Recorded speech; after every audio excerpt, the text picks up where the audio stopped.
आज के इस लेक्चर में हम डिस्कस करने वाले हैं पॉलिटिकल साइंस का chapter number 1 cold war. Okay, या शीत युद्ध इसको हम बोलते हैं।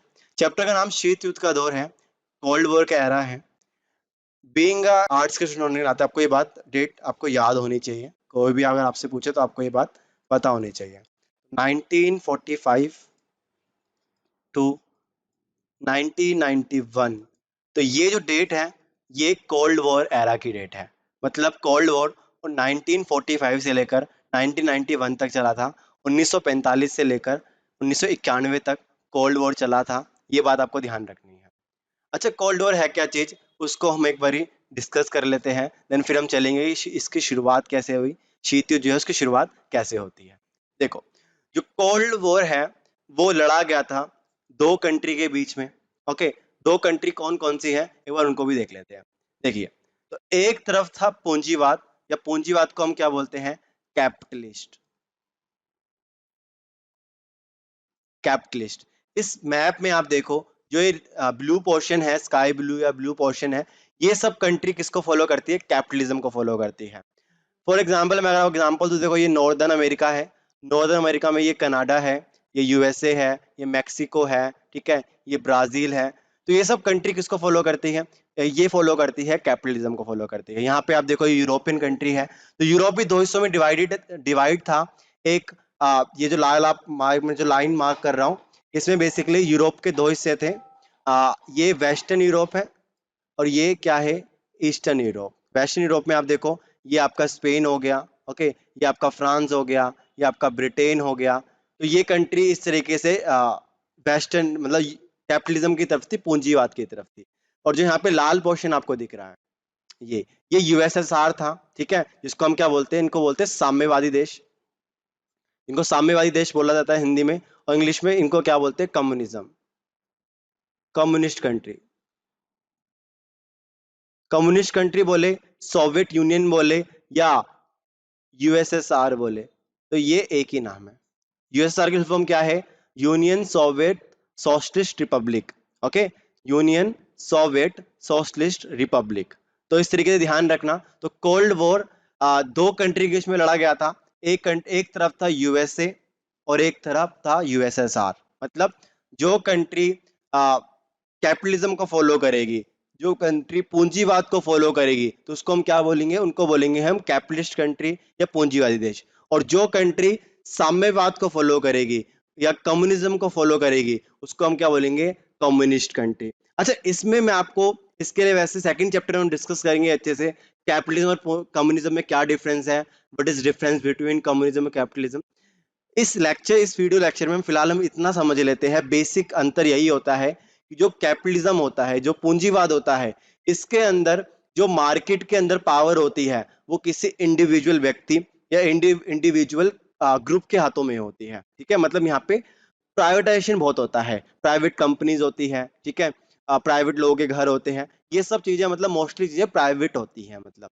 और वहीं हम बात करें कम्युनिज्म की, कम्युनिस्ट कंट्रीज की, यहाँ पे जितने भी रिसोर्सेज होते हैं, जितने भी संसाधन होते हैं, वो सब किसके अंडर में आते हैं, वो सब सरकार के अंडर में आते हैं। और सरकार वो किसको देती है, अपने लोगों को देती है। मतलब लोगों के पास सरकारी घर होते हैं, सरकारी जॉब्स होती है। तो बेसिकली कम्युनिस्ट जो आइडिया था वो भी कहीं ना कहीं काफी अच्छा आइडिया था, स्टार्टिंग के दौरान में काफी ब्रिलियंट आइडिया था, और बहुत सी कंट्री ने इसको अपनाया भी था।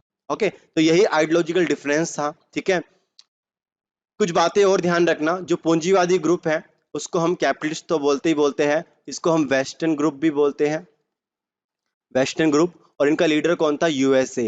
ये ध्यान रखना है, वेस्टर्न ग्रुप का लीडर यूएसए था। और ये इसको हम कम्युनिस्ट ग्रुप बोलते हैं, और इसको हम एक और नाम से जानते हैं, ईस्टर्न ग्रुप। ईस्टर्न ग्रुप ध्यान रखना, ईस्टर्न ग्रुप के नाम से इसको जाना जाता है। अंडरस्टैंड। तो ये आपका कोल्ड वॉर था। ठीक है, कोल्ड वॉर बेसिकली मैं आपको एक बार दोबारा क्लियर कर देता हूँ। कोल्ड वॉर दो कंट्री के बीच में लड़ा गया था। एक अमेरिका, ये अमेरिका है आपका, जो जो नीला पोर्शन है वो सब अमेरिका को सपोर्ट कर रहे हैं। और जो रेड पोर्शन आप देख रहे हो, ये आपका जो रेड पोर्शन है, ये वाला रेड पोर्शन, जो रेड पोर्शन ये देख रहे हो, ये यूएसएसआर का था। ठीक है, और दोनों ही एक तरीके से आइडियोलॉजिकल वॉर लड़ रहे थे। क्या लड़ रहे थे, आइडियोलॉजिकल वॉर। अगर आप डेफिनेशन देखोगे कोल्ड वॉर की, तो वहां पे साफ साफ लिखा हुआ है, cold war is a ideological war. मतलब जो शीत युद्ध है वो एक विचारात्मक लड़ाई है। विचारात्मक मतलब पूंजीवाद और साम्यवाद। ओके, ये आप ध्यान रखना, ये आपके लिए बहुत ही इंपॉर्टेंट चीज आपको बता रहा हूँ। ओके, तो इस स्लाइड में जो आपको याद रखना है वो याद रखना है, एक तो कैपिटलिस्ट किस तरफ है, वेस्टर्न इसको इसी ग्रुप को बोलते हैं, और इसका लीडर कौन है, यूएसए। और यहाँ पे साम्यवाद को क्या बोलते हैं, कम्युनिज्म। इसका लीडर कौन है, यूएसएसआर। और इसको एक नाम से जानते हैं, ईस्टर्न ब्लॉक। ये आप ध्यान रखना। चलिए अपने फर्स्ट मैप की तरफ चलते हैं। यस, तो कोल्ड वॉर क्या है ये आपको समझा चुका हूं कि cold war basically two countries के बीच में लड़ा गया था। एक तरफ था यूएसए और एक तरफ था यूएसएसआर। एक बार इस मैप को और देख लेते हैं। देखो इस मैप पे आप ध्यान से देखो, ये जो कंट्री है इसके बीच में डिवाइड कर रखा है इसको दो हिस्सों में। ठीक है, बेसिकली जर्मनी है, जर्मनी को दो हिस्सों में डिवाइड कर दिया गया। जर्मनी की जो कैपिटल थी वो बर्लिन है, ये नाम तो आपको पता होना चाहिए। ओके, यहाँ पे आप देख सकते हो ये स्पेन, ये वेस्टर्न ग्रुप है। ईस्टर्न जो फ्रांस है वो भी अमेरिका के साथ था, वेस्टर्न पार्ट था। ये यूनाइटेड किंगडम जिसको हम ब्रिटेन भी कहते हैं, ये वही कंट्री इसने भारत पे रूल करा था। ठीक है, तो ये कंट्री आप ध्यान रखना, ये स्विट्जरलैंड है आपका, ये लक्समबर्ग है, ये आपका बेल्जियम है। तो बेसिकली कहने का मेरा मतलब है कि जो वेस्टर्न यूरोप था, ये जो नीला पार्ट आप देख रहे हो, ये वेस्टर्न यूरोप है। ये किसकी तरफ था, ये था यूएसए की तरफ। और इवन जो वेस्टर्न जर्मनी, देखो लिखा भी है वेस्टर्न जर्मनी, ये भी किसकी तरफ है, यूएसए की तरफ है। मतलब जो वेस्टर्न यूरोपियन कंट्रीज है वो सब यूएसए को सपोर्ट करती है।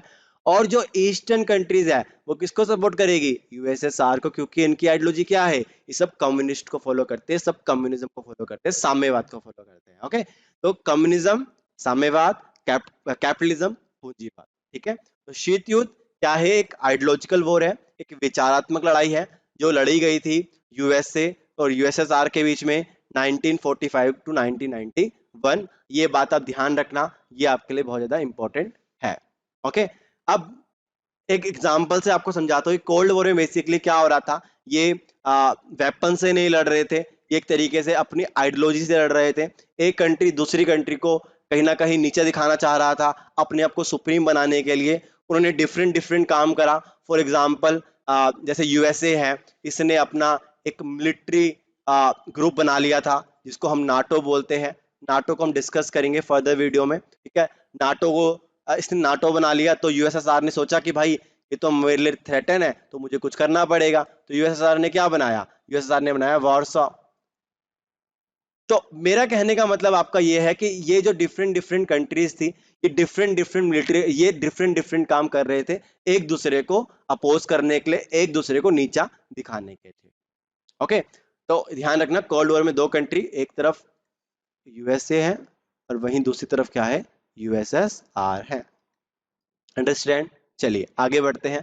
अगला जो टॉपिक है वो है आपका कि शीत युद्ध की शुरुआत कैसे हुई या कोल्ड वॉर की शुरुआत कैसे हुई। इसको मैं इरेज कर देता हूँ, एक मिनट, ये इरेज हो गया। आइए हम डिस्कस करते हैं कोल्ड वॉर की शुरुआत कैसे हुई। देखिए यहाँ मैंने आपको दो वर्ड लिखे हैं। एक तरफ लिखा है मैंने मित्र राष्ट्र और वहीं दूसरी तरफ लिखा है मैंने धुरी राष्ट्र। इनको इंग्लिश में क्या बोलते हैं, मित्र राष्ट्र को बोलते हैं अलाइड पावर और धुरी राष्ट्र को बोलते हैं एक्सिस पावर। ठीक है, अब ये है क्या चीज, एक एक्चुअली एक क्वेश्चन एग्जाम 2017 में क्वेश्चन आ रखा है कि मित्र राष्ट्र के देशों के नाम लिखे, धुरी राष्ट्र के देशों के नाम लिखे, और ये क्वेश्चन आपके चांसेस बढ़ जाते हैं, इसलिए मैंने यहाँ पे लिखा है। दो डेट है और आपको मैं बता रहा हूँ, ये भी as a being a 12th class student आपको पता होनी चाहिए। ठीक है, फर्स्ट डेट आप ध्यान रखना, फर्स्ट डेट है आपकी 1914 से 1918, इसको हम बोलेंगे वर्ल्ड वॉर वन की डेट, ये वर्ल्ड वॉर वन की डेट है। और जो सेकंड जो डेट है वो है 1939 टू 1945, तो ये वर्ल्ड वॉर टू की डेट है। ठीक है, और फिलहाल हमें डिस्कस क्या करना है, वर्ल्ड वॉर टू। जो ये दोनों ग्रुप थे ना, एक्सिस पावर अलाइड पावर, वो कौन से ग्रुप है, ये वर्ल्ड वॉर टू के अंदर। वर्ल्ड वॉर टू के अंदर दो मेन पावर थी, एक थे मित्र राष्ट्र और एक थे धुरी राष्ट्र। सबसे पहले आप इनके नाम लिख लो कि कौन सी कंट्री किस तरफ थी, ये आपको कंसेप्ट क्लियर होना चाहिए। तो मित्र राष्ट्र में कौन कौन है, तो मित्र राष्ट्र में है ब्रिटेन, सेकंड है फ्रांस, थर्ड है आपका थर्ड है थर्ड है आपका यूएसए, और देन फोर्थ है आपका यूएसएसआर। ओके। एंड धुरी राष्ट्र की मैं बात करूं, धुरी राष्ट्र में जो पहली कंट्री है उसका नाम है जर्मनी, सेकंड है जापान और थर्ड है इटली। तो जर्मनी, जापान, इटली, ये आप ध्यान रखना, ये आपके लिए इंपॉर्टेंट है, ये भी आप ध्यान रख सकते हो। ओके। तो मैंने आपको क्या बताया, एक तरफ मित्र राष्ट्र है और वहीं दूसरी तरफ क्या है, धुरी राष्ट्र की कंट्रीज है। ओके। तो मित्र राष्ट्र में आपको क्या, आपको ध्यान रखना है, एक तो यहाँ ब्रिटेन है, फ्रांस है। यूएसए ने कब ज्वाइन करा था, 1941 में, ये भी बात आपको बता देता हूँ मैं, ठीक है। तो वर्ल्ड वॉर टू क्यों हुआ या वर्ल्ड वॉर वन क्यों हुआ, इनके अलग, इनकी हम सेपरेट वीडियो बना सकते हैं, ठीक है। लेकिन हमें वो डिस्कस नहीं करना, क्योंकि वो यहाँ पे आपसे नहीं पूछा जाएगा। आपसे जस्ट 12th क्लास में इतना ही पूछा जाएगा कि ये कौन सी कंट्री किस ग्रुप में थी, ये आपसे 1 2 3 ऑप्शन में पूछ सकता है। अंडरस्टैंड? जैसे कि पूछ सकता है कि जैसे क्वेश्चन दे देगा कि इनमें से कौन सी कंट्री धुरी राष्ट्र के अंदर थी, तो ऑप्शन दे देगा कि ब्रिटेन, जर्मनी, फ्रांस। तो ये क्वेश्चन आपको दे देगा, फिर आपको ध्यान रखना है कि धुरी राष्ट्र में कौन सी कंट्री है, मित्र राष्ट्र में कौन सी कंट्री है, तो एक को टिक करना है, जो सही आंसर है वो आपको एग्जाम में बताना होगा। तो इस तरीके से क्वेश्चन आपके एग्जाम में आस्केबल है, क्वेश्चन ही आप ध्यान रखना। चलिए खैर, ये नाम याद रखना, ब्रिटेन, फ्रांस, यूएसए, यूएसएसआर, ये मित्र राष्ट्र की कंट्री है, और जर्मनी, जापान, इटली, ये धुरी राष्ट्र की कंट्री है। अब होता क्या है कि आप ये देखो कि 1939 से लेकर 1945 तक यूएसए और यूएसएसआर एक ही ग्रुप में थे, लेकिन 1945 में ऐसा क्या हुआ कि ये दोनों एक दूसरे के दुश्मन बन गए। उसका जो रीजन छुपा हुआ है वो है वर्ल्ड वॉर टू में। वर्ल्ड वॉर टू ब्रीफ में आपको मैं जल्दी से बता देता हूँ, ठीक है, कि यहाँ पे हुआ क्या कि जो जर्मनी का जो लीडर था हिटलर, उसने क्या करा बेसिकली, उसने उस पर जो प्रतिबंध लगाए गए थे, 1919 की जो संधि हुई थी, वर्साइल की संधि, उसके तहत जर्मनी में बहुत सारे प्रतिबंध लगाए गए थे कि जर्मनी अपनी सेना नहीं रख सकता, फलाना फलाना, उसके प्रतिबंध लगाए गए थे। तो जर्मनी ने उन सब रूलों को मानने से मना कर दिया। उन्होंने बोला नहीं, अब हम अपनी आर्मी बनाएंगे। और हिटलर बेसिकली इनका लीडर था। हिटलर ने बोला कि नहीं, अब तो मैं जो है मैं अपनी सेना बनाऊंगा और जो है वो बहुत ही पावरफुल होगी, और देन वो हम बदला लेंगे जो हमारी इंसल्ट की गई है इतने सालों तक। इसलिए जर्मनी ने क्या करा, दूसरी कंट्रीज पर अटैक करना शुरू कर दिया। अंडरस्टैंड? तो 1939 में आ, जर्मनी ने वर्ल्ड वॉर टू शुरू कर दिया, और धीरे धीरे इसका साथ दिया इटली के लीडर ने। इटली के लीडर का नाम मोसोलोनी है, ये भी हिटलर का ही दोस्त था। इन दोनों ने मिलकर वर्ल्ड वॉर टू की शुरुआत करी, ठीक है। और इनको सपोर्ट किसने करा, पीछे से बैक इन करा जापान ने। और वही इनको रोकने के लिए ब्रिटेन और फ्रांस को लड़ाई में कूदना पड़ा। इवन एक बात जान के आप हैरान होंगे कि स्टार्टिंग में जर्मनी और इटली को काफी सक्सेस मिली, काफी जीत मिली। उन्होंने फ्रांस तक को अपने पूरा कैप्चर कर चुके थे वो लोग, ठीक है। वो लोग, उन लोगों ने ब्रिटेन तक को कैप्चर करने ही वाले थे, बट हिटलर की मूर्खता की वजह से वो ब्रिटेन को कैप्चर नहीं कर पाए, ठीक है। उसने ऑपरेशन बारबोसा चला दिया। ऑपरेशन बारबोसा जस्ट कुछ नहीं है, आपको बस मैं थोड़ा सा बता देता हूँ।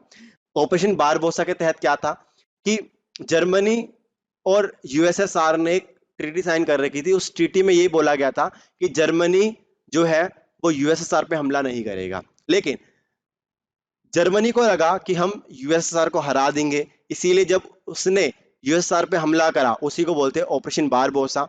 लेकिन ये हिटलर की बहुत बड़ी गलत, यूएसएसआर है उसको हरा सकता है क्योंकि यूएसएसआर अपने आप में काफी बड़ा है। मैंने आपको अभी मैप दिखाया था, ठीक है, उसमें आपने देखा था कि यूएसएसआर कितना बड़ा है, काफी लाल पोर्शन आपने देखा था कि यूएसएसआर कितना बड़ा है। अब मैं आपको दिखा देता हूँ थोड़ा सा और, ये देखो, तो यूएसएसआर काफी बड़ा है और इस पर जीत पाना इतना आसान काम नहीं है। और ये रहा हिटलर, ये रहा जर्मनी यहाँ पे है बीचों बीच। तो उसने सोचा कि मैं इस पर अटैक कर दूंगा और देन इजीली इस पर कब्जा कर लूंगा, बट ऐसा नहीं हो पाया था। ओके। तो फिर बाद में धीरे धीरे यूएसएसआर ने भी इसके ग्रुप को ज्वाइन करना पड़ा, यूएसएसआर को, ठीक है। यूएसए कब ज्वाइन हुआ, देखो, यूएसए स्टार्टिंग में कोई इसका इनका इंटरेस्ट नहीं था वर्ल्ड वॉर टू के अंदर। बट जब जर्मनी ने और इवन जापान, जर्मनी और जापान ने जब यूएसए के ऊपर अटैक करना शुरू करा, एक फेमस घटना है, ध्यान रखना, पर्ल हर्बल इंसिडेंट। 1941 में जापान ने यूएसए पर अटैक कर दिया। उसी रीजन से यूएसए ने कहा कि अब तो हमें बदला लेना पड़ेगा। देन यूएसए ने क्या करा, वर्ल्ड वॉर टू को ज्वाइन करा। और किस तरफ से जुड़ा, वो जुड़ा मित्र राष्ट्र की तरफ से। और देन लड़ाई चलती है, लगभग 6 साल तक लड़ाई चली, 1939 से लेकर 1945 तक।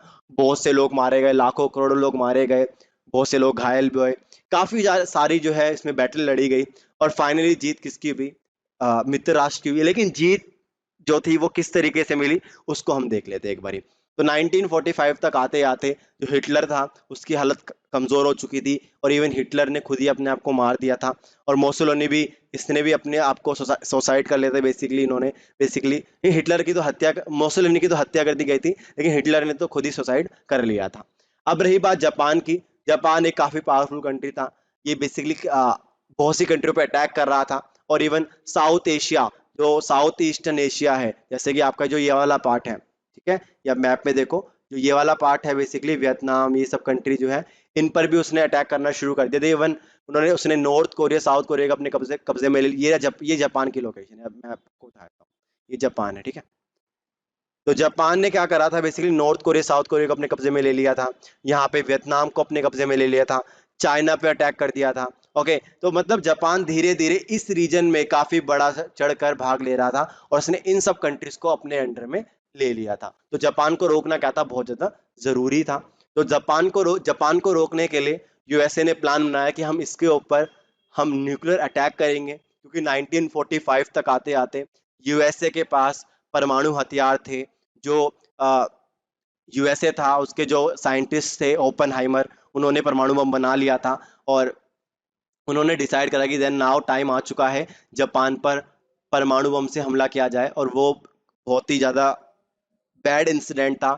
6 अगस्त और 9 अगस्त, 6 अगस्त 1945 और 9 अगस्त 1945, ये डॉट बहुत ही डेट जो है काफ़ी ज़्यादा हिस्टोरिकल डेट है। इसी दिन जापान पर हमला किया गया। दो शहर थे, जब 6 अगस्त को हिरोशिमा पे अटैक किया गया था, और 9 अगस्त को नागासाकी पे अटैक किया गया था। याद रखना, हिरोशिमा पे 6 अगस्त को और नागासाकी पर 9 अगस्त को अटैक किया गया था।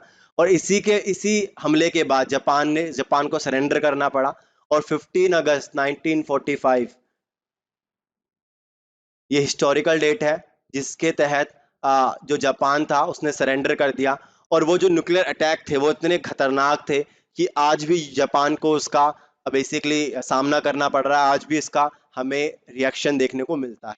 बहुत ही खतरनाक रिएक्शन, काफी रिएक्शन था, और दुनिया ने पहली बार देखा कि यूएसए क्या कर सकता है, और यूएसए कितनी पावरफुल कंट्री है। अच्छा, दिक्कत क्या हुई? अटैक तो कर दिया, वो तो ठीक है। दिक्कत ये हुई कि जब आप एक ग्रुप के अंदर हो, जब आप एलाइड पावर मतलब मित्र राष्ट्र के अंदर हो, तो आप अपनी सभी कंट्रियों को अपने साथ लेके चलोगे। बट दिक्कत ये थी कि यूएसए ने क्या करा, ब्रिटेन, फ्रांस और यूएसए, इन तीनों ने ये प्लान बनाया कि हम अटैक करेंगे। इन्होंने इस प्लान के अंदर किसको नहीं रखा? यूएसएसआर को नहीं रखा। ओके, इन्होंने इस प्लान के अंदर यूएसएसआर को नहीं रखा, इसीलिए यूएसएसआर के जो लीडर थे स्टालिन, उनका दिमाग खराब हो गया। उन्होंने बोला ये तो ये गलत है, हमारी मतलब इंसल्ट है कहीं ना कहीं, हम भी सुपर पावर है, हम भी तो एक महाशक्ति है, हमें क्यों नहीं इन्फॉर्म किया गया इस बारे में। तो कहीं ना कहीं जैसे ही वर्ल्ड वॉर 2 खत्म होता है, इसी के बाद क्या शुरू होता है? आपका कोल्ड वॉर।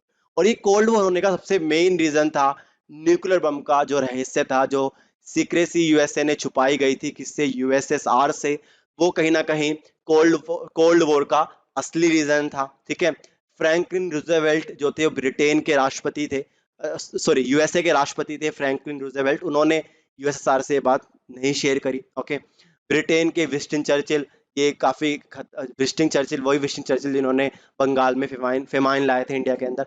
तो बेसिकली कहने का मेरा मतलब इन द सेंस ये है कि ये जो तीनों कंट्री थी वो कैपिटलिज्म को फॉलो करती थी, और कहीं ना कहीं ये इनको नीचे दिखाना चाहते थे, यूएसएसआर को नीचे दिखाना चाहते थे, इसीलिए उन्होंने ये सब एक्शन किया। और जैसे ही जब न्यूक्लियर अटैक किया गया, यूएसएसआर खुद सदमे में था, और फाइनली वर्ल्ड वॉर 2 तो खत्म हो जाता है, लेकिन इसने एक नए युद्ध को जन्म दिया जिसको कोल्ड वॉर कहा गया। और इस कोल्ड वॉर में 1945 से लेकर 1991 तक ये वर्ल्ड के अंदर अशांति रही, वर्ल्ड में एक तरीके से वॉर लायक सिचुएशन बनी रही, लेकिन युद्ध कभी नहीं हुआ। प्रॉक्सी वॉर हुए। प्रॉक्सी वॉर का मतलब होता है, इसको छंद युद्ध बोलते हैं हिंदी में। प्रॉक्सी वॉर मतलब कि जैसे मान लो कि दो कंट्री लड़ रहे हैं, तो एक को सपोर्ट करेगा यूएसए और एक को सपोर्ट करेगा यूएसएसआर, तो इसको बोलते हैं प्रॉक्सी वॉर। ओके, तो ये तो बहुत होता रहा। For example Korean Korean war हम पढ़ेंगे, उसमें आपको बताऊंगा, उसमें भी सेम यही हुआ। वियतनाम वॉर में यही हुआ। इंडो पाक वॉर में इवन यही हुआ। तो प्रॉक्सी वॉर तो होती रही, लेकिन डायरेक्ट कॉन्फ्लिक्ट कभी भी हमें देखने को नहीं मिला। एक टाइम बना था चांस क्यूबन क्राइसिस, बट वहां पे भी लड़ाई कोई नहीं हमें देखने को मिलती है। तो कोल्ड वॉर आपको समझ आ गया होगा। मैं बस शॉर्ट में ब्रीफ में कंप्लीट कर देता हूँ। बेसिकली हुआ क्या कि यहाँ पे जो यूएसएसआर था उसको इन्फॉर्म नहीं किया गया जब परमाणु बम गिरा गया जापान के ऊपर, और इन तीनों ने मिलकर जापान पर अटैक कर दिया 6 अगस्त 9 अगस्त, हिरोशिमा नागासाकी। एक चीज और, जो परमाणु बम के नाम है वो भी पूछे गए एग्जाम के अंदर, तो लिटिल मैन और फैट बॉय, ये ध्यान रखना। लिटिल मैन जो हिरोशिमा में गिरा गया था, और फैट बॉय ये नागासाकी में गिरा गया था, ये भी आप ध्यान रख सकते हो। और जब ये मिसट्रस्ट हुआ, ये कहीं ना कहीं जो ट्रस्ट खत्म हो गया, विश्वास खत्म हो गया, इसी ने किसको जन्म दिया?